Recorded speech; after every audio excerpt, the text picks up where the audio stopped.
फल क्या है? श्रवण का फल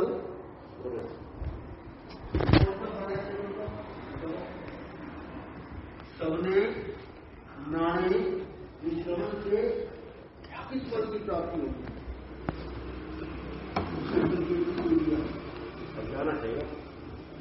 ज्ञान की प्राप्ति। तो एक ही बात है। तो इस पर हमारी चर्चा चल रही थी कि ज्ञान की प्राप्ति होती है, और ज्ञान वास्तव में हम कह रहे थे जानने को। तो जानना जो है वो तो हर जीव का गुण है, लेकिन वो जान किसको रहा है? वो आज तक पर कोई जानता रहा, जो उसके साथ संयोगित शरीर आदि हैं उनको जानता रहा, लेकिन जानने वाले को नहीं जाना, अर्थात वो असत्य को जानता रहा, और इसलिए उसको हमने कहा अज्ञान है। अपने आप को जानना, जानने वाले को जानना, ये ज्ञान है। तो इस प्रकार से इस ज्ञान की प्राप्ति होती है। तो एक प्रश्न पूछ सकता हूं, ये ज्ञान मैं क्यों प्राप्त करूं? इसका क्या महत्व है? आज तक अनंत काल से मैंने अपने आप को जाना ही नहीं, तो क्या हुआ? अनंत जीव ऐसे घूम रहे हैं, तो मुझे उसके जानने में क्या लाभ मिले? वो जानना क्यों जरूरी है, क्यों आवश्यक है, बताइए। ज्ञान रखने का कदम हटाने के लिए, जो मैं आत्मा हूं तो करते वो इसकी उत्तर देने वाले दो प्रकार के व्यक्ति हो सकते, दो प्रकार के। एक तो वो है जिनको इस चतुर्गति से भय नहीं आता। चारों गतियों में जो भ्रमण कर रहे हैं उनसे कोई भय नहीं है, ठीक है। अनंत लोग नरक में भी जा रहे हैं, अंतरिक्ष में जा रहे हैं, मनुष्य बन रहे हैं, देवगति बन रहे हैं, भी जा रहे हैं, उनको भयभीत नहीं होते, उनको मालूम है, उनका ज्ञान है, ज्ञान। हाँ, और इसी के कारण वो बार बार गति भ्रमण कर रहे हैं, लेकिन बीच में ये अज्ञान जुड़ा हुआ है। अज्ञान कैसे जुड़ा हुआ है इसको थोड़ा सा हम स्पष्ट करेंगे कि अपने आप का ना जानना, अपने स्वरूप को ना पहचानना और पर को अपना जानना, यही अज्ञान है ना, ये अज्ञान है। और इस अज्ञान को या इस अज्ञान के कारण मैं अनंत जन्म मरण का बंध करता रहा।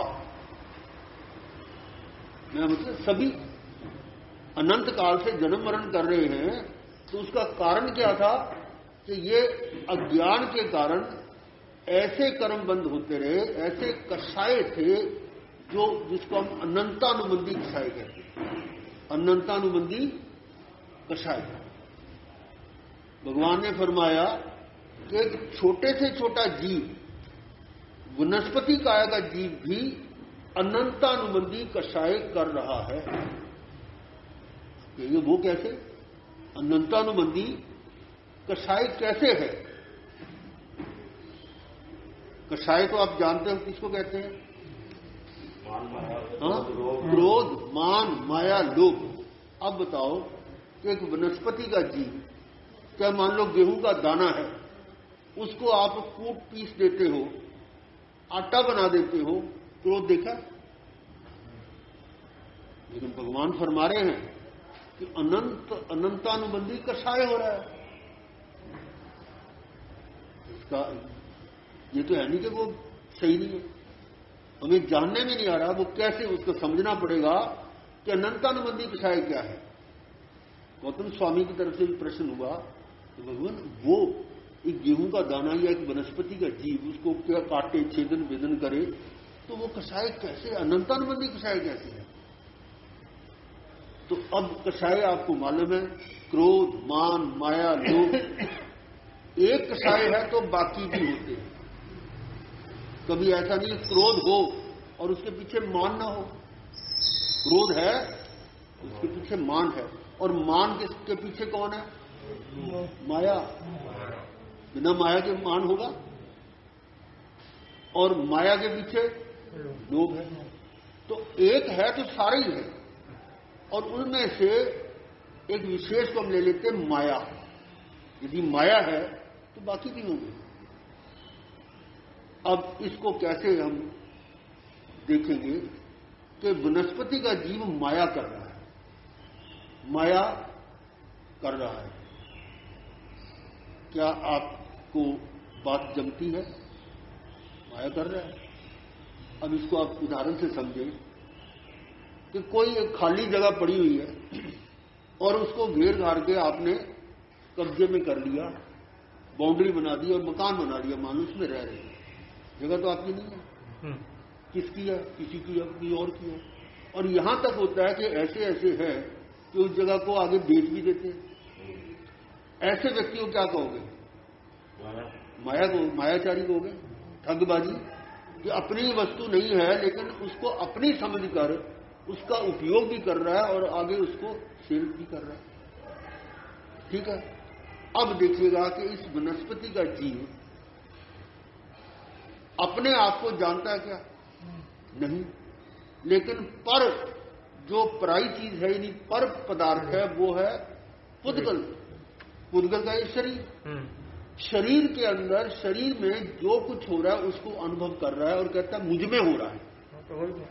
अगर उसमें गर्मी, ताप बढ़ रहा है तो गर्मी का अनुभव करने वाला कौन है? वो स्वयं। वो कहता है मुझे गर्मी लग रही है। मुझे मतलब उसने पर पदार्थ को अपना जाना।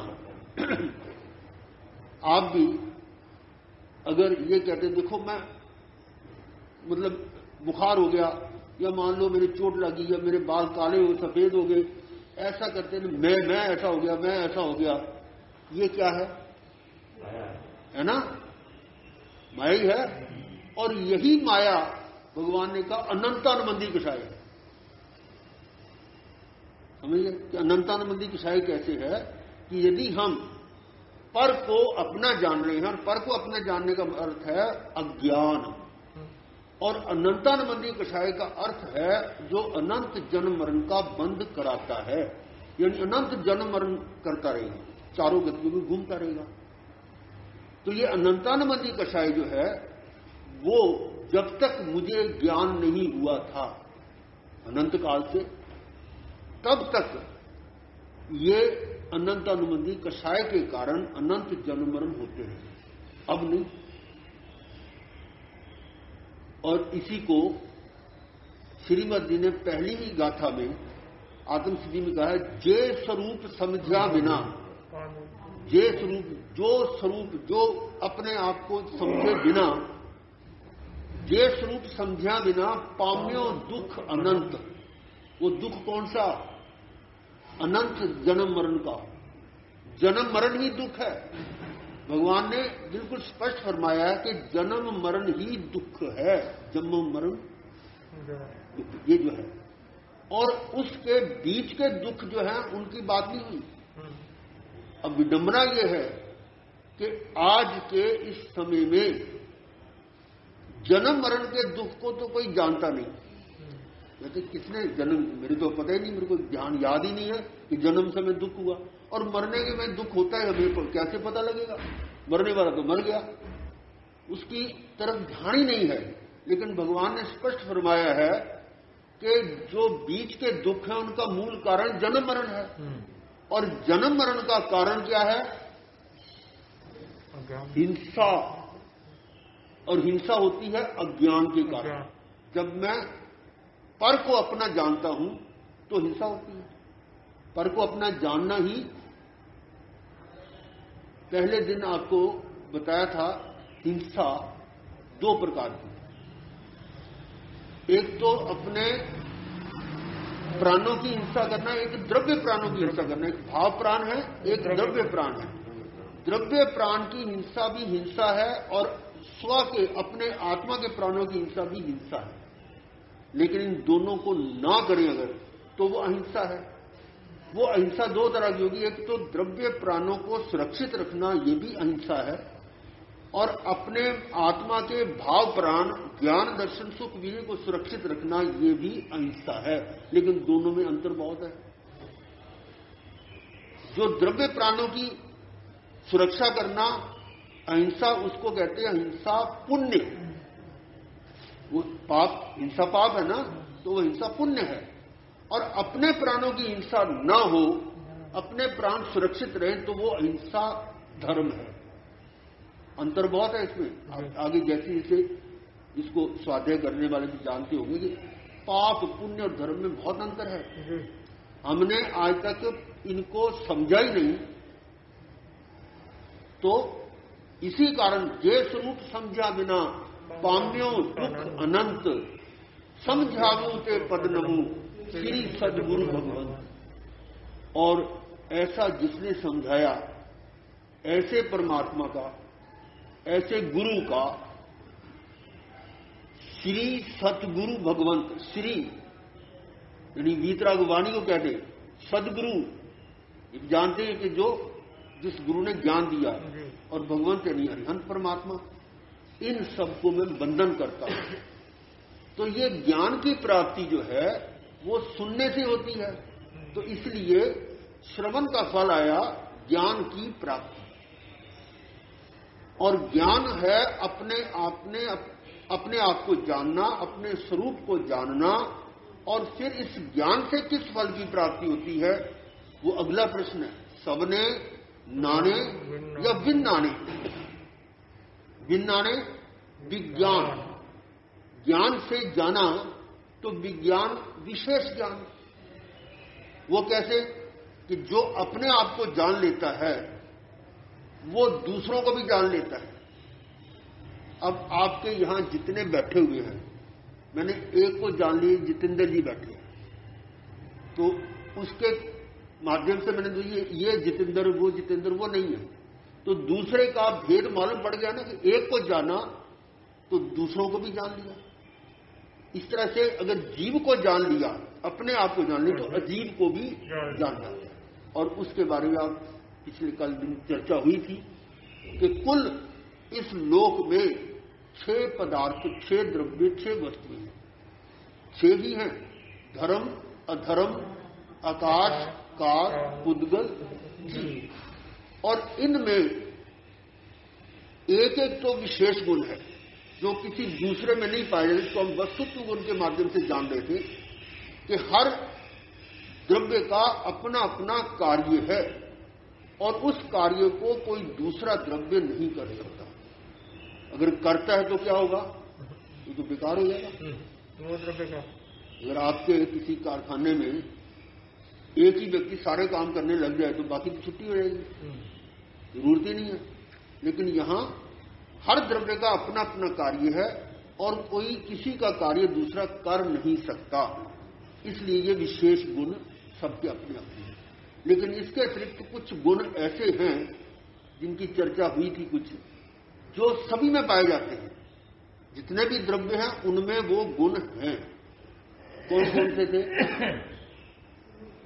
पहला त्रिकालिक अस्तित्व, तीनों काल है, अनादि अनंत, यानी ना आदि है ना अंत है, जिसका ना बनाया जा सकता, ना उसको नष्ट किया जा सकता। तो ऐसा गुण हर द्रव्य में, जितने भी द्रव्य सभी त्रिकालिक हैं, शाश्वत हैं। और दूसरा बताया था वस्तुत्व गुण के हर द्रव्य का अपना अपना कार्य है, इसलिए कोई एक द्रव्य का कार्य दूसरा कर नहीं सकता। अगर करता है तो वो मिथ्या है, वो उसका स्वभाव नहीं है, वो परभाव है। और विडंबना ये है कि इन 6 द्रव्यों में इनमें से 5 द्रव्य तो अपने अपने कार्य को ही करते हैं, दूसरे में दखल नहीं देते। लेकिन जीव है ऐसा जो स्वयं को तो जानना ना जानते हुए पराये पर पदार्थ को अपना मानकर उसके कार्य को मैं कर रहा हूं ऐसा मानता है। अब पुद्गल के अंदर परिणमन हो रहा है, परिवर्तन हो रहा है, तो वो कहता है मुझ में हो रहा है, मैं इसको कर रहा हूं, मैं इसका रोग शांत कर रहा हूं। जबकि पुद्गल का कार्य जीव कर नहीं सकता। ये तो मूल सिद्धांत है। तो इस प्रकार से ये था वस्तुत्व गुण, और तीसरा था द्रव्यत्व गुण, ये विशेष है। इस पर भी थोड़ी चर्चा हुई थी कि हर द्रव्य का अपना गुण है, वो कभी भी उससे भिन्न होता नहीं। द्रव्य है तो गुण है, और गुण है तो द्रव्य है, लेकिन उस गुण के अनुसार वस्तुत्व गुण के कार्य के कारण हर समय वो कार्यरत है अपने स्वभाव के अनुसार। स्वसमय रत है, स्वसमय रत यानी समय द्रव्य को भी कहते हैं, द्रव्य को समय भी कहते हैं पदार्थ में। तो वो अपने स्वभाव में है, स्वसमयरत है, परंतु ये आत्मा अनादिकाल से स्व को तो न जानने के कारण पर समय में रत रहती है। जो पर समय में रत रहने वाली आत्मा वही चतुर्गति में घूम रही है। तो इस प्रकार से द्रव्यत्व गुण में क्या है कि द्रव्य और गुण ये तो नियत हैं, नित्य हैं, लेकिन उसमें गुण के अनुसार जो कार्य हो रहा है, हर समय का जो कार्य का के कारण परिणाम आ रहा है, उस परिणाम को हम कहते हैं पर्याय। वो पर्याय हर समय बदल रही है, क्योंकि हर समय कार्य हो रहा है। और ये भी आपको बताया था कि हर द्रव्य अपना कार्य हर समय कर रहा है। एक समय भी ऐसा नहीं होगा जिसमें वो कार्य न कर रहा है, तो लोग चल ही नहीं सकते। जैसे अब लोग के अंदर धर्म द्रव्य ही है, उसका कार्य है गति में सहायक, और यदि वो एक समय के लिए वो अपना काम ना करे तो उस एक समय में क्या कोई गति कर सकता है? जो गतिशील होना चाहे, चाहे वो जीव है चाहे वो पुद्गल है, वो गति करेगा ही नहीं। यदि वो एक समय उस समय धर्म द्रव्य अपना कार्य बंद कर दे तो सारा कुछ रुक जाएगा, लेकिन ऐसा कभी हुआ नहीं, होता नहीं, होगा नहीं। अर्थात ये सभी द्रव्य अपना अपना कार्य हर समय कर रहे हैं, और हर समय के जो कार्य की अवस्था आती है उसको हम कहते हैं पर्याय। तो द्रव्य गुण पर्याय तीन शब्द ऐसे हैं जो बहुत ही महत्वपूर्ण है, और कई आगमों का सार इसमें आ जाता है। इसको हम त्रिपदी भी कहते हैं, द्रव्य गुण पर्याय। और दूसरे रूप में एक पर्याय उत्पन्न होती है तो पहले वाली नष्ट हो जाती है, और द्रव्य ध्रुव रहता है। अर्थात उत्पाद, व्यय और ध्रुव उत्पन्न होता है, व्यय होता है, ध्रुव है। अब देखिए, जो उत्पन्न हो रहा है और फिर नष्ट हो रहा है और फिर भी है, ये बात आम लोगों को समझ में नहीं आती थी। और उस समय भी, भगवान महावीर के समय भी अनेक दार्शनिक ऐसे थे जो इस बात को नहीं समझ पाए कि ये भगवान महावीर कैसे हैं कि उत्पन्न भी हो रहा है, व्यय भी हो रहा है और ध्रुव भी है। तो वहां पर यह समझना पड़ेगा कि द्रव्य गुण पर्याय के माध्यम से, कि द्रव्य गुण तो नित्य है ना, वो तो बदलता नहीं, और पर्याय हर समय बदल रही है। तो पर्याय जो है उसका उत्पाद भी हो रहा है, व्यय भी हो रहा है, लेकिन द्रव्य ध्रुव है। समुद्र के अंदर लहरें उठती हैं, और लहर जो है हमें लगता है कि आगे जा रही है, लेकिन पानी तो वही है।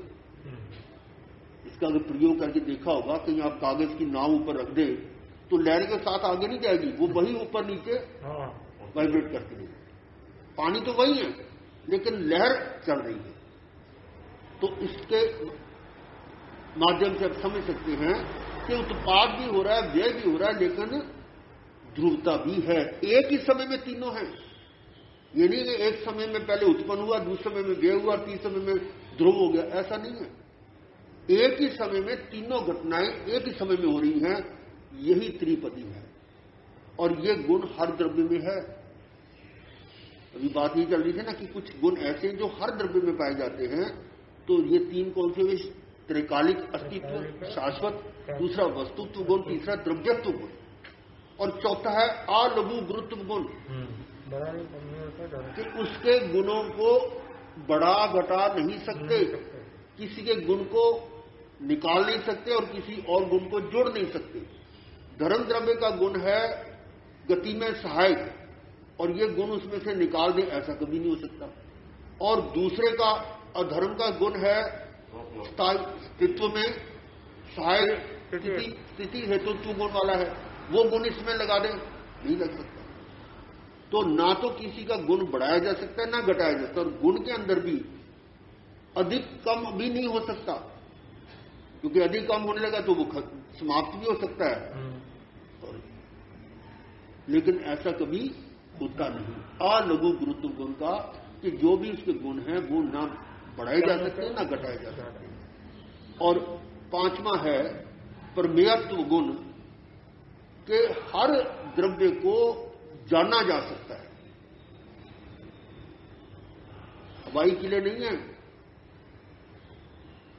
कि उनको हम जान ही ना सके, जान सकते हैं अपने ज्ञान गुण से, चेतना से, आत्मा से जीव जान सकता है।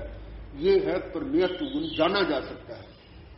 और छठा गुण है प्रदेशत्व गुण, कि हर द्रव्य का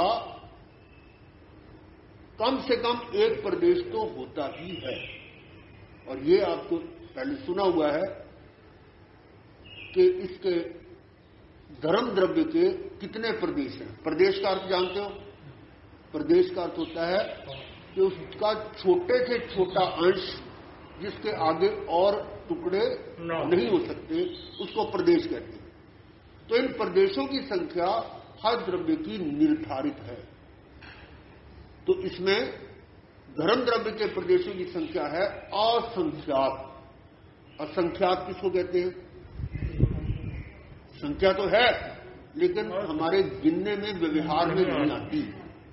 और इसके लिए शायद याद होगा कि संख्या करोड़ों के नहीं, हम 84 लाख से शुरू करें। अगर 84 लाख को एक पूर्वांग कहते हैं और उसका 84 लाख गुना कर दो तो पूर्व हो जाता है। फिर 84 लाख गुना कर दो, ऐसे करते करते अगर 84 लाख को 27 बार गुना करो तो वो जो अंक आता है उसका नाम है शीर्ष प्रहेलिका। शीर्ष प्रहेलिका यानी 27 बार गुना करने का अर्थ है कि 84 लाख की पावर 28। इससे अंक जो है, जो भी आएगा उसको हम कहते हैं शीर्ष प्रहेलिका। और शीर्ष प्रहेलिका तक तो हम संख्यात मानते हैं। और कितने अंक आएंगे उसमें? 200। देखो, जैसे मान लो मैं पूछूं कि भी 100 तक गिनती में कितने अंक आएंगे? 100 आएंगे।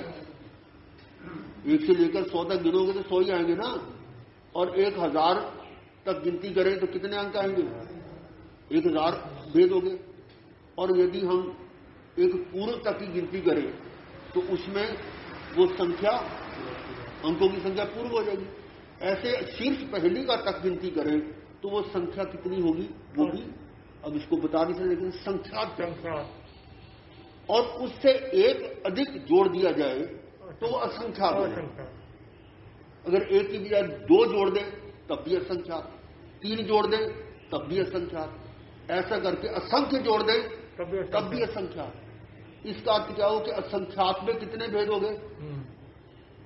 थोड़ा गणित है। संख्यात में संख्यात भेद हैं और असंख्यात में असंख्य भेद हैं। और उस असंख्यात जहां तक है उसमें एक जोड़ दें तो अनंत हो जाएगा, और उसमें एक और जोड़ दें वो भी अनंत, और जोड़ दें वो भी अनंत, अनंत जोड़ दें तब भी अनंत। तो उसके भेद कितने होंगे? अनंत। अनंत के भी अनंत भेद है। तो इस प्रकार से यहां असंख्यात धर्म द्रव्य के प्रदेशों की संख्या है असंख्यात, असंख्यात। और अधर्म द्रव्य की प्रदेशों की संख्या वो भी असंख्यात है, लेकिन दोनों बराबर है। असंख्यात में तो कितने भेद हो सकते हैं? हो सकता है आपस में ना बराबर लेकिन बराबर है। जितने धर्म द्रव्य में प्रदेश हैं उतने ही अधर्म में भी उतने ही हैं। और कल आपको बताया था कि जहां जहां धर्म है धर्म द्रव्य है, वहां लोक है। तो उस लोक के जो भीतर जो लोकाकाश है उसके भी उतने ही है, असंख्यात। और जो आत्मा है, जीव है, उसके भी प्रदेश असंख्यातियां उतने ही हैं। जितने धर्म में है उतने ही अधर्म में है, उतने ही लोकाकाश में है, उतने ही जीव में है। ये बात थोड़ी सी हमें नहीं जच रही होगी, लेकिन है। कारण ये है कि बाकी के जो हैं वो प्रदेश सिकुड़ने फैलने की क्षमता नहीं रखते, वो तो स्थिर है। लेकिन जीवात्मा जब तक संसार में है तब तक इसके प्रदेश फैलते सिकुड़ते रहते हैं। इसमें फैलना चाहे तो पूरे लोक में फैल सकते हैं, और सिकुड़ना चाहे तो एक परमाणु जितने स्थान पर भी आ सकते हैं। तो इस प्रकार से ये प्रदेशत्व गुण है, और इन्हीं प्रदेशों के कारण ही जो द्रव्य है उनका आकार होता है, प्रदेशत्व गुण के कारण। इसलिए कोई भी द्रव्य निराकार नहीं है। ये धारणा भी मिथ्या है कि आत्मा का आकार नहीं होता। आत्मा को, जीव को निराकार कहते हैं, जो कि आगम सम्मत नहीं है। आगम में स्पष्ट है कि हर द्रव्य का आकार है, क्योंकि प्रदेश है तो आकार भी होगा। ठीक है, तो ऐसा करके समय हो रहा है। अब आपको गुरुदेव आगे बढ़ाएंगे। हम तो थोड़ा सा आपने सुना दिया है। गुरुदेव की बात सूत्र प्रदान सूत्र में दूसरे अध्ययन में एक बात आई है, संबुद्ध संबोही खलु पेच्चा दुल्हा नो होणमंती रातियो न सुलभम पुनराभि जीव्यम। कहा जाता है कि भगवान ऋषभदेव ने 98 पुत्रों को जो बोध दिया वह सूत्रदान सूत्र के दूसरे अध्ययन में संकलित है। उसी के एक गाथा, संबुद्ध संबोधि को प्राप्त हो जाओ, संबोधि को प्राप्त हो जाओ, संबोधि को प्राप्त क्यों नहीं होती। संबोधि को प्राप्त करना अन्यत्र दुर्लभ है। संबुद्ध किम बुद्धि संबोधि खलु पेच्चा दुल्हा। इस प्रकार की संबोधि अन्यत्र दुर्लभ है। दूसरी पंक्ति में आया है, नो होणमंती रातियों न सुलभम पुनराविजीव्यम, कि जो रातें व्यतीत हो रही है, जो काल व्यतीत हो रहा है, जो अवस्था व्यतीत हो रही है, वो पुनः पुनः लौटने वाली नहीं है। और जो वर्तमान में मुझे जीवन मिला है वह पुनः मिलने वाला नहीं है। वर्तमान में कौन सा जीवन मिला हुआ है, तो कहा जाएगा मनुष्य भाव मिला है। तो मनुष्य जीवन है। मनुष्य जीवन क्या बार बार मिल सकता है? पृथ्वी काय में असंख्यात काल, 10वें जन्म आ रहा उत्तरायण में, पृथ्वी, पानी, अग्नि, वायु, इनमें मैंने असंख्यात काल बिताया है। वनस्पति काय में मैंने अनंत काल बिताया है। बेंद्री, तेंद्री, चौंद्री ये विकलेंद्र कहलाते हैं। औस्तन्य पंचेंद्री तक गिन ले। विकलेंद्री, उनमें संख्यात काल बिताया है। और एक एक में, और फिर कहा सन्नि तिरंज पंचेंद्री और मनुष्य 8 भव।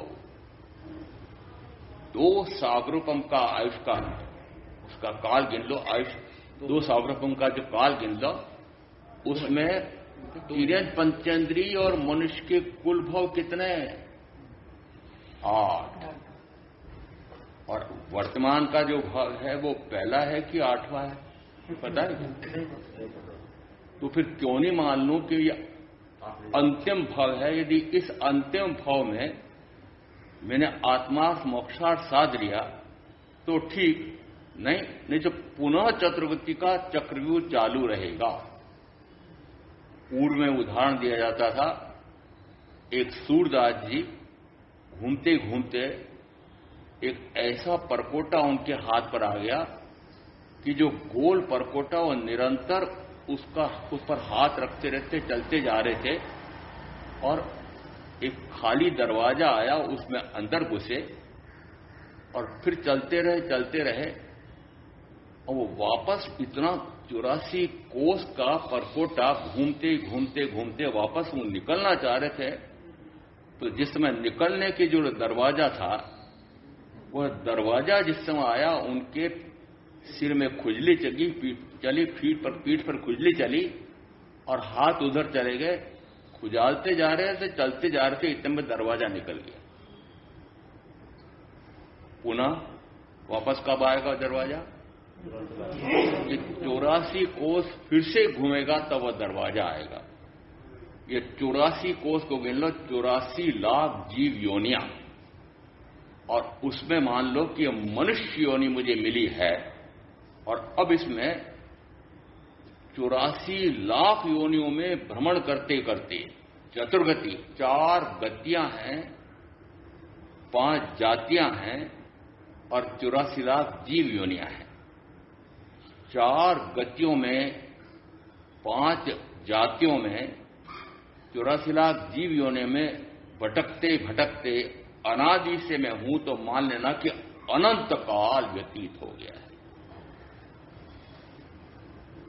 और अब वर्तमान में मुझे मिला है मनुष्य भाव। और प्रथमतः यह पक्का करो कि मनुष्य भाव पुण्य से मिला है कि पाप से मिला है। पाप कर्म का फल होता है दुर्गति। तो पाप यदि भयंकर कम हो तो नरक गति, पाप यदि कम हो तो तिरंज गति। यदि पाप के स्थान पर पुण्य हो, यदि पुण्य अधिक हो तो देव गति और पुण्य कम हो तो मनुष्य गति। इसका अर्थ है ये गति में जब जाते हैं तो पुण्य और पाप के कारण से जाते हैं। यदि यह कहा कि वर्तमान का ये जो भव है वो मनुष्य भव है, तो बताओ पुण्य से मिला है कि पाप से मिला है? जिस समय आलोचना करते हैं, करवाते हैं, ओह मैंने पूर्व में इतने पाप किए, मैंने इतने पाप किए, मैंने पूर्व में इतने पाप किए, नहीं किए। यदि मैंने पूर्व में इतने पाप किए तो मनुष्य भाव हो ही नहीं सकता था। मैंने तो पूर्व भाव में, भवों भाव में, कितने ही भाव में भयंकर धूप, भयंकर प्यास, भयंकर गर्मी, भयंकर सर्दी, दूसरे सबल मनुष्यों की, जीवों की मार खाते खाते उस समय में परवश था। इस कारण से कुछ प्रतिक्रिया नहीं कर सकता था, बचाव भी नहीं कर सकता था, परंतु सहन करना पड़ा। वो सहन करने से, शुभ भाव से कर्म का, पुण्य कर्म का उपार्जन हुआ। मानव की वर्तमान का जो मनुष्य भाव मिला है, बहुत से भवों में पुण्य के पुंज ढेर के ढेर इकट्ठे किए और उसके बाद में पूर्व का भाव, उस भाव में 4 विशिष्ट कारण रहे होंगे। स्थानांक सूत्र में चारों गतियों के 4-4 कारण आए हैं। तो मनुष्य भाव में आने के कारण रहे होंगे वे हैं प्रकृति की भद्रिकता।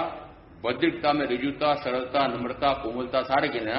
एक में कहा भद्रिक, वो भद्र पुरुष है, भद्रिकता उसका गुण है, सरलता, भद्रिकता। दूसरा कहा सहनशीलता, सहनशीलता का उदाहरण दिया। सहन यानी चाहे किसी भी प्रकार का कष्ट आया हो उसको मैंने उस समय सहन किया, प्रतिक्रिया कुछ नहीं की। तीसरा दिया है दूसरे जीवों पर अनुकंपा का भाव। दूसरे कौन से? कि मेरे अतिरिक्त अन्य जितने भी जीव हैं उनके प्रति दया, अनुकंपा, अहिंसा, इस प्रकार का भाव। मैं लेश मात्र भी किसी और जीव को किसी प्रकार से दुखी न करूं, इस प्रकार का पूर्व में भाव रहा होगा। चौथा दिया मात्सर्य रहित। इसका अर्थ है कि ईर्ष्या और मद दोनों को मात्सर्य गिन ले, कि ईर्ष्या और मद से रहित रहा होगा। ये 4 कारण जिस समय आयुष कर्म का बंध पड़ा उस समय विशेष थे। आयुष कर्म का बंध पड़ता है, वर्तमान का मनुष्य भाव है। अभी वर्तमान से संदर्भ ले लें कि वर्तमान के मनुष्य भाव में जो अगले भाव का बंध पड़ेगा वो कब पड़ेगा? तो कहा जिसका मरण सहज होता हो, किसी घटना दुर्घटना से ना होता हो, सहज मृत्यु जिसकी होनी है, उसका आयुष्काल का 2/3 व्यतीत हो जाए और 1/3 शेष रहे, उस समय अगले भाव का आयुष का बंध पड़ जाता है।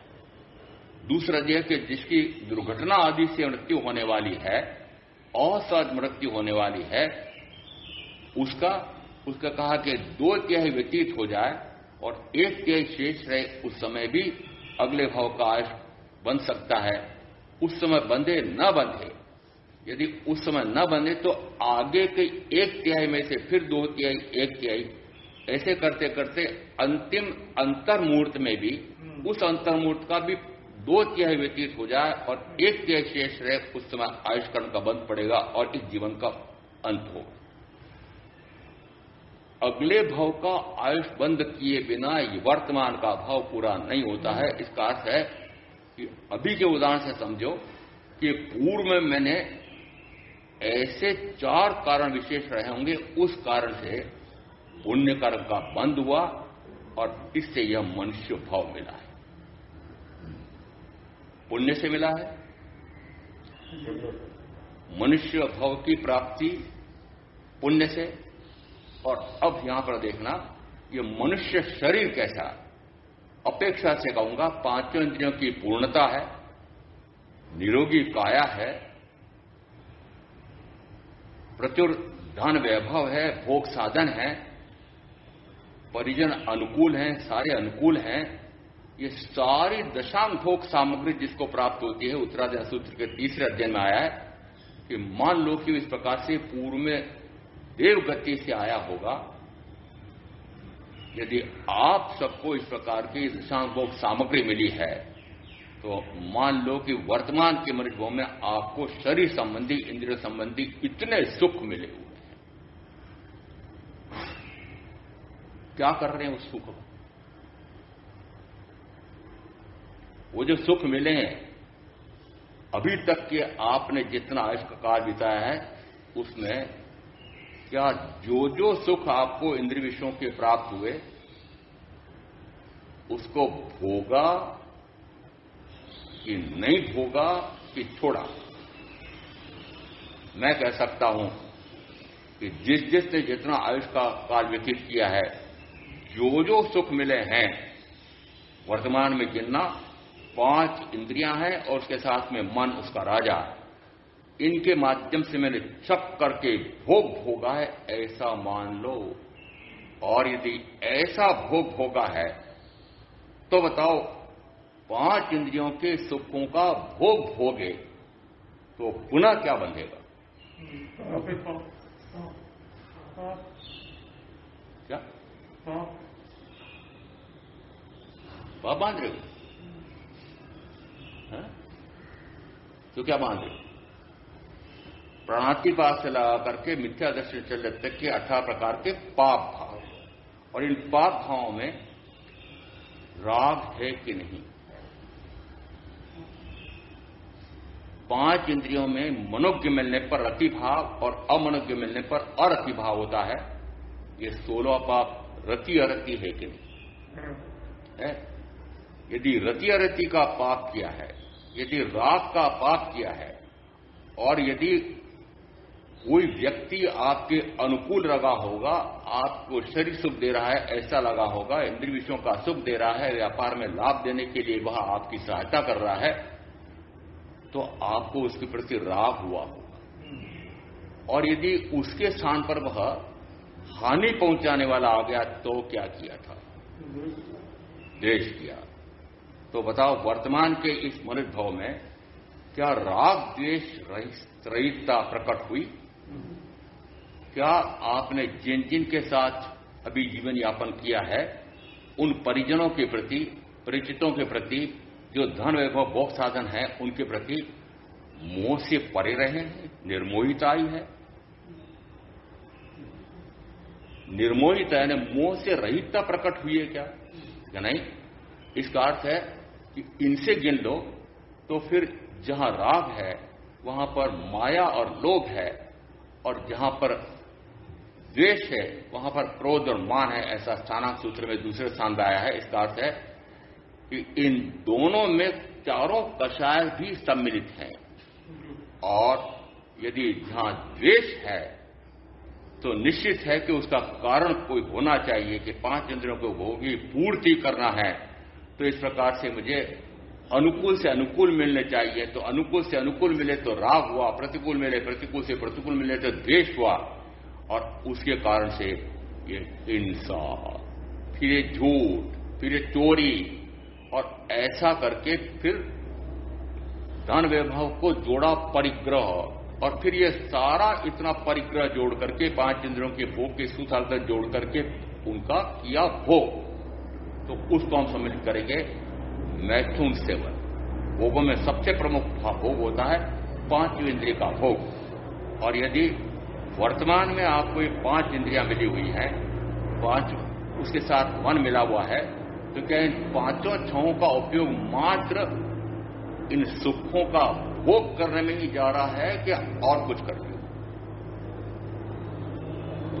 यदि इन सुखों का भोग करने में लगे हैं तो पुनः पाप कर्म का बंद हो रहा है। अब लेखा करना कि 18 प्रकार के जो पाप हैं, कंप्यूटर आजकल बड़े विशिष्ट आ गए हैं, आपके बेटे पोते भी बड़े विशिष्ट हो गए हैं, कंप्यूटर के विशेषज्ञ हैं। उनको कहना भैया मेरा अभी तक का काल का हिसाब लगा दे, ऐसा कर, ऐसे खाने बना, 18 प्रकार के जो पाप के खाने बना दे, फिर अन्न पुण्य से लगा करके नमस्कार पुण्य तक के 9 खाते ये बना दे, और उसके बाद में फिर अब एक तरफ जिस दिन गर्भ आया तब से गिन लो, या जिस दिन जन्म हुआ तब से गिन लो। अब उस दिन नहीं, उस दिन का प्रथम घंटा, फिर प्रथम घंटा नहीं, प्रथम मिनट नहीं, प्रथम सेकंड, फिर प्रथम समय। अब एक एक समय, एक मनुष्य आंख झपके उसमें असंख्यात समय निकल जाते हैं। एक एक समय में निरंतर कोई न कोई विभाव, विकार, रागादि हुए हैं, तो अब वह कंप्यूटर में लेखा करेगा कि जन्म के बाद पहले समय से लगा करके इतने वर्ष का आयुष का काल हो गया, तो इतने समय व्यतीत हो गए। उन समयों में आप अब मोटे रूप में मुझे बता सकते हैं कि आपने 18 प्रकार के पाप के कार्य अधिक किए हैं कि 9 प्रकार के पुण्य के कार्य अधिक किए हैं, कि पाप और पुण्य से दोनों परे रहे।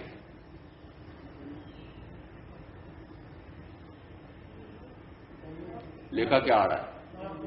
अरे मोटा लेखा तो कर लो अभी सामने मेरे,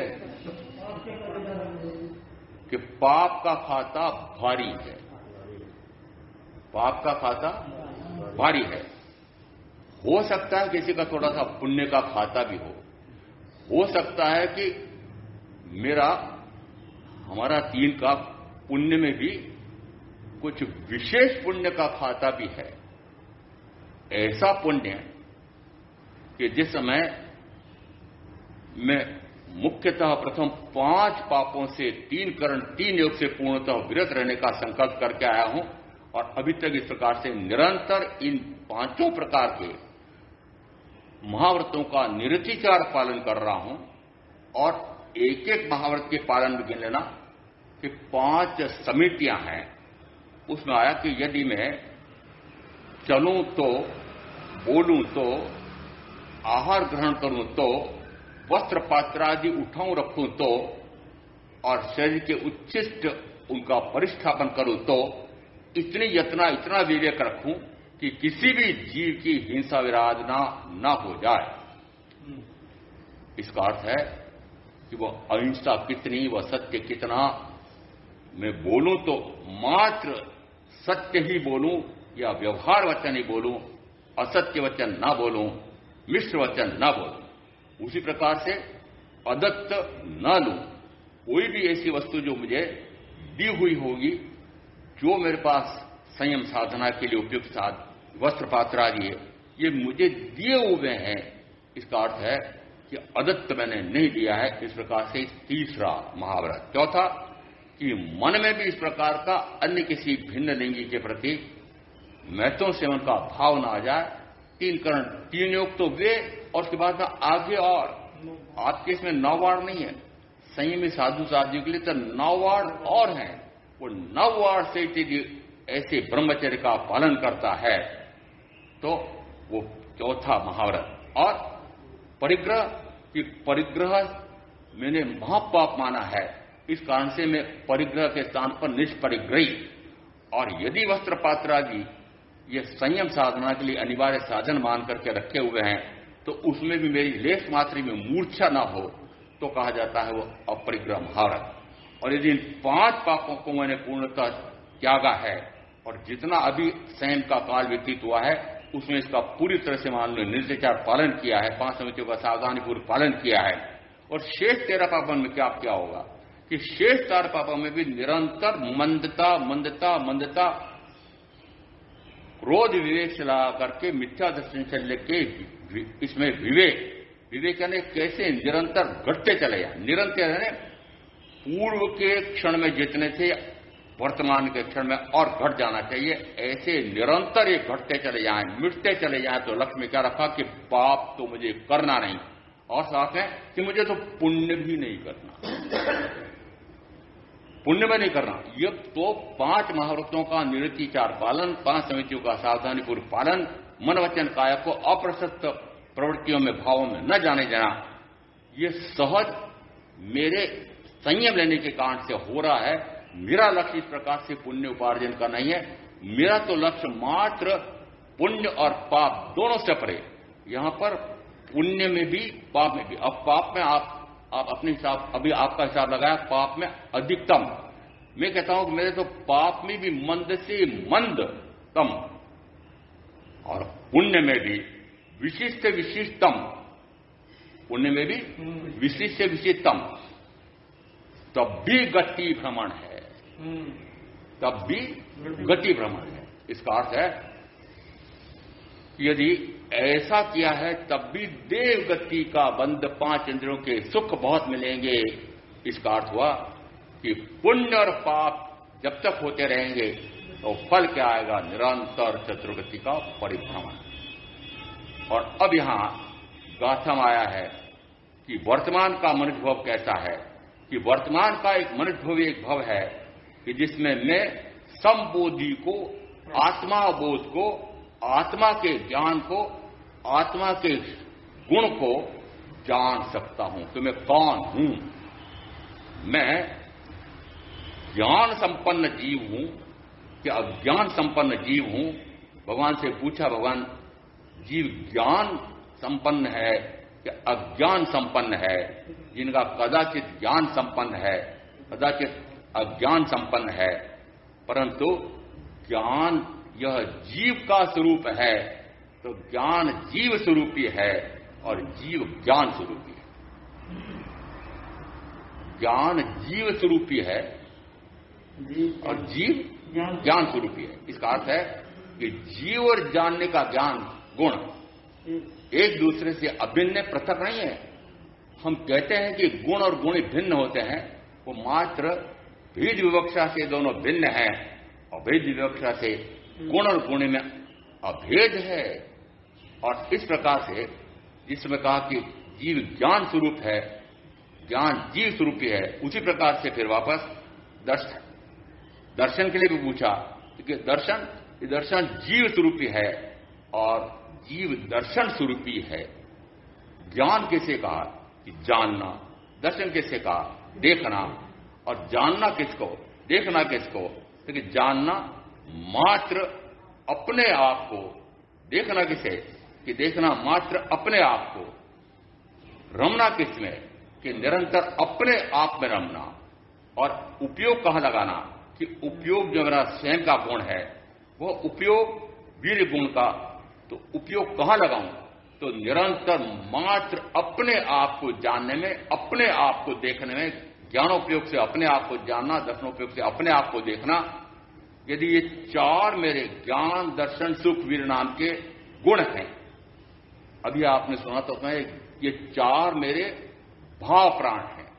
ये भाव प्राणों की हानि कैसे होती है कि जिस समय अपने स्वभाव का तो मैं ज्ञान और भान रखूं नहीं, जब तक अपने ज्ञान अपने स्वयं के स्वभाव का ज्ञान और भान न हो, तब तक कहा जाता है निरंतर अनंत कर्म का बंध, अनंत कर्म का बंद करके अनंत जन्म मरण का अनंत दुख पाना, उसको नाम दिया अनंतानुबंधी कषाय।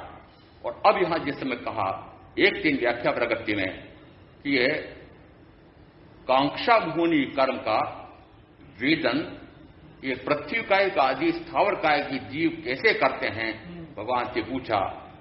उन्होंने उसका उत्तर दिया, चाहे इनमें न संज्ञा है, न बुद्धि है, न मन है, तब भी इस प्रकार के अनंतानुबंधी कषाय का उपार्जन कर रहे हैं। वो अनंतानुबंधी कषाय में क्रोध और मान और माया और लोभ, ये जो बाह्य में कषाय हो रहे हैं, और इन कषाय से संबंध नहीं है। काषायिक भाव वे हैं कि जिनके कारण से कर्म का आना होता है। तो काषायिक भाव में किसको गिनना कि जितना मेरा वैभाविक परिणाम है, वैभाविक का अर्थ होता है मात्र जानना जानना जानना जानना, ये मेरा स्वभाव है।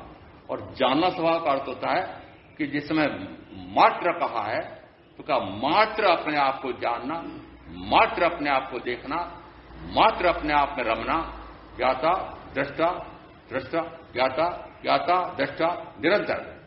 ये अनन्यदंसी से अनन्य रामे, ये अनन्य रामे से अनन्यदंसी, ये निरंतर अनन्य को ही देखता है, वह अनन्य में ही रमता है। आचार्य सूत्र के प्रथम स्कंध में दूसरे अध्ययन में आया है अनन्य कौन कि अन्य अन्य अन्य अन्य अनंत से अन्य भिन्न। अन्य कौन से कि अनादिकाल से गिनो तो मैंने अनंत शरीर के रूप बनाए हैं। कितने गिनती है, कितने रूप बनाए हैं। और वे तो एक ही भाव के गिना है। मैं तो यहां तक कह रहा हूं कि वर्तमान के इस मनुष्य भाव में जितना आपने आयुष का काल बिताया है, उसमें इस मनुष्य भाव के कितने रूप बने हैं। प्रति समय इस मनुष्य भाव का, इस शरीर का रूप बदलता जा रहा है। इसका अर्थ है कि भाव कितने हो गए, अनंत भाव। ये इस प्रकार से वे अनंत भावों में अनंत प्रकार के विकार के भाव, अनंत भावों में अनंत प्रकार के विकार के भाव कब तक करता रहा।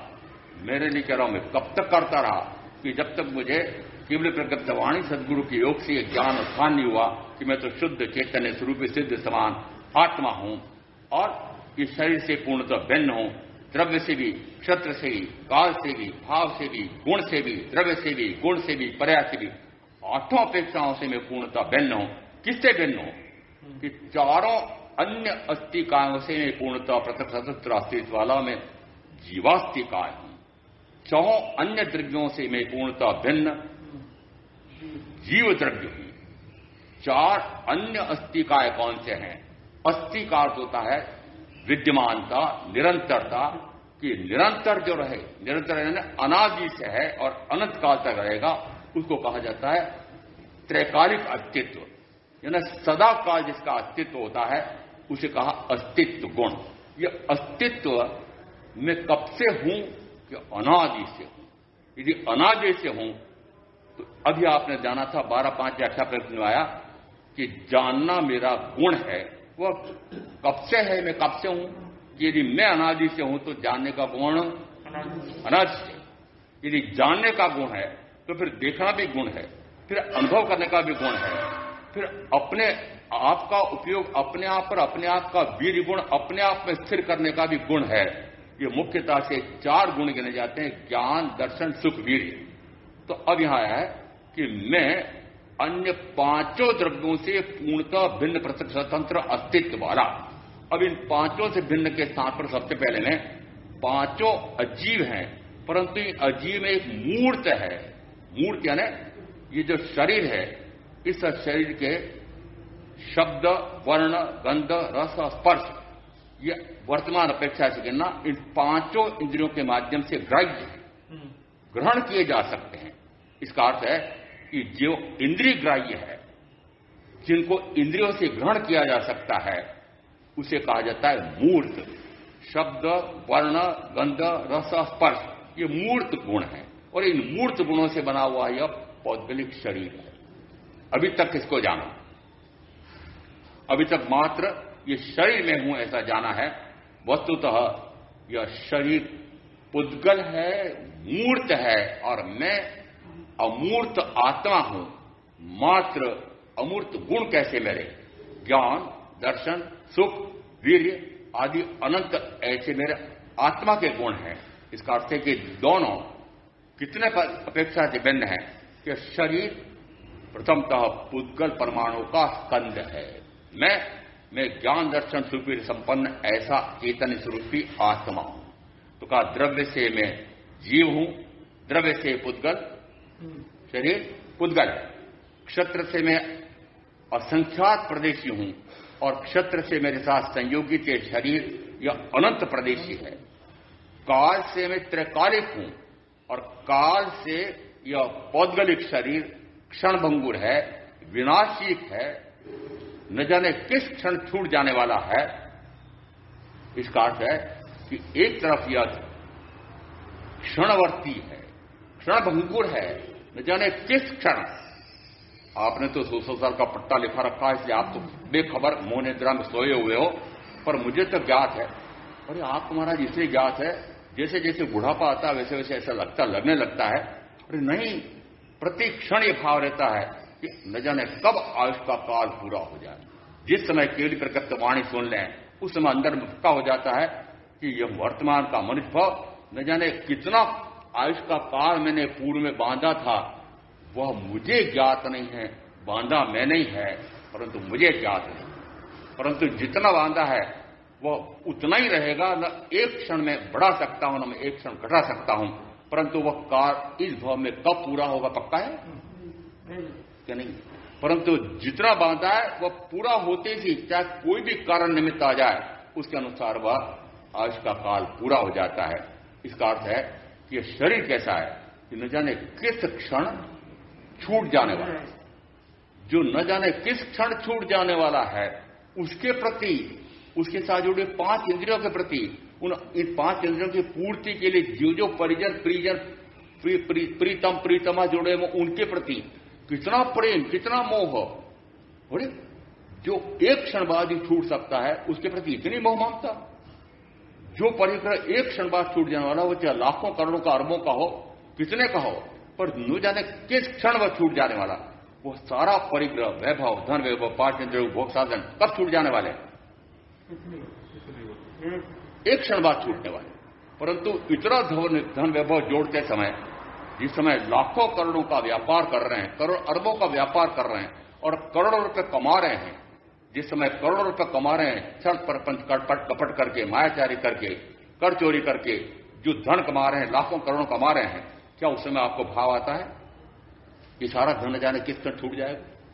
जिस समय शयनागार में 5 इंद्रियों के चक्कर के भोग भोग रहे हैं, क्या उस समय आपको पता लग रहा है कि आयुष का काल न जाने कब पूरा हो जाएगा? और ये 3 मुख्य बातें हैं ये। इन 3 स्थानों पर तो अपने आप को सजग रखने के लिए लिखो, वहां बड़े बड़े अक्षरों में लिख के रखो। जिस समय शयनागार में 5 इंद्रियों का भोग भोगा जाता है, उस शयनागार में लिखो मृत्यु अटल है, अवश्यंभावी है। जिस समय दुकान पर बैठकर, कल कारखाने में बैठकर कोई भी जो कार्य कर रहे हैं, उस समय वहां लिख कर रखो। और ये न जाने काल कब पूरा हो जाएगा, ये सारा वैभव न जाने कब छूट जाएगा। जिस समय भोजन मेज पर बैठ करके 5 इंद्रियों के चक्कर के भोग, रसनेंद्रिय का खूब भोग भोग रहे हैं, उस समय लिख कर रखो मृत्यु अटल है, न जाने कब आयुष का काल पूरा हो जाएगा, सिर पर काल मंडरा रहा है। इसका अर्थ है कि एक तरफ देखना द्रव्य से, क्षत्र से, काल से, तो काल से एक क्षणभंगुर है और काल से मैं त्रैकालिक। भाव से, कि भाव से मैं अनंत ज्ञान पर्यावान, अनंत दर्शन पर्यावान, अनंत चारित्र पर्यावान हूं, अनंत लघु गुरु पर्यावान भी हूं और वस्तुतः अनंत अलघु गुरु पर्यावान हूं। इसका अर्थ है कि लघु ज्ञान का कम होना, गुरु यानी अधिक होना, मेरे गुणों में, गुणों की संख्या में अनंत गुण धर्मात्मक आत्मा, अनंत गुण धर्मात्मक द्रव्य, तो अनंत गुण है। अब अनंत गुण में से एक अंश भी घट नहीं सकता है, एक अंश में अनंत है, एक अंश में बढ़ नहीं सकता है। उसी प्रकार से न वह कम हो सकता है न अधिक हो सकता है। तो यहां वर्तमान अपेक्षा से देखना ये जो वर्तमान का शरीर मिला हुआ है, यह शरीर कैसा है? यद्यपि आत्मा असंख्यात प्रदेशी है और यह शरीर अनंत प्रदेशी है, परंतु जिस समय गर्भ में पहली बार आए होंगे उस समय जो शरीर होगा वो कितना सूक्ष्मतम होगा। परंतु आत्मा के असंख्यात प्रदेश उसमें सिकुड़ करके रहे और जैसे जैसे 1.25 महीने में शरीर बढ़ता गया वह शरीर प्रमाण व आत्मा के प्रदेश विस्तारित होते हैं। ये लघु और गुरु, फिर 60, 65, 70, फिर इसके घटने लगते हैं। अब देखना शरीर का परिमाण घट रहा है, तो फिर आत्मा के वो जो असंख्यात प्रदेश हैं पहले 100 किलो में 6 फुट में विस्तारित थे, और वो शरीर छोटा हो गया है, झुक गया है, दुबला हो गया है, तो असंख्यात प्रदेश सिकुड़ गए, वो संकुचित होकर के रहते हैं। तो संकोच और विस्तार इनका गुण है, इसको कहा लघु गुरु। इस प्रकार से यदि गिने कि मेरे स्वयं के गुण कौन से हैं, कि मेरे अनंत ज्ञान, कैसा हूं मैं? ज्ञान किस तरह के, जिसका अंत ही नहीं आया। ज्ञान कैसा है कि जो निरंतर मैं अपने आप को जानना चाहूं तो अपने आप को निरंतर जानता रहूं, अनंत काल तक जानता रहूं। उसी प्रकार से मेरा दर्शन गुण है कि वो निरंतर जानता रहूं, निरंतर देखता रहूं। फिर मेरा सुख गुण कैसा है? वो सुख गुण कौन सा? वो जो आपको 5 इंद्रियों के माध्यम से सुख का अनुभव आ रहा है, वो बेस्वाद कड़वा, वो जहर नहीं। उस 5 इंद्रियों के माध्यम से मिलने वाले उस जहर के स्थान पर आत्मामृत का आनंद, कि जिस समय अंदर में अपने आप का आत्मा का आनंद का अनुभव आता है, वो कहलाता है वो परम सुख। वो परम सुख मेरा कितना है? तो अनंत अनंत। और ये आपको 5 इंद्रियों का जो भोग सुख मिल रहा है वो अनंत है, वो तो क्षण भंगुर है, न जाने कितने काल मिलेगा नहीं मिलेगा। और क्या निरंतर सुख मिल रहा है? नहीं, दुख भी मिलता है, परंतु वह सुख कौन सा जो आत्मा का है? वो आत्मा का सुख निरंतर सुख ही सुख, लेश मात्र भी दुख नहीं, लेश मात्र भी दुख। ऐसा मेरा सुख कितना कि अनंत सुख। वीर्य कितना कि अनंत। और वीर्य का अंतर, ये वीर्य जनन शक्ति वाला वीर्य, उसको मत गिनना, शरीर की शक्ति भी नहीं गिनना। वीर्य का अर्थ होता है आत्मा का स्वयं का गुण है। वो वीर्य क्या कार्य करता है? वीर्य उपयोग को अपने आप में स्थिर रखे, उपयोग को पर पदार्थ में न जाने दे, उसको कहते हैं उपयोग गुण का अपने आप में स्थिर हो जाना, वीर्य गुण का प्रकट हो जाना।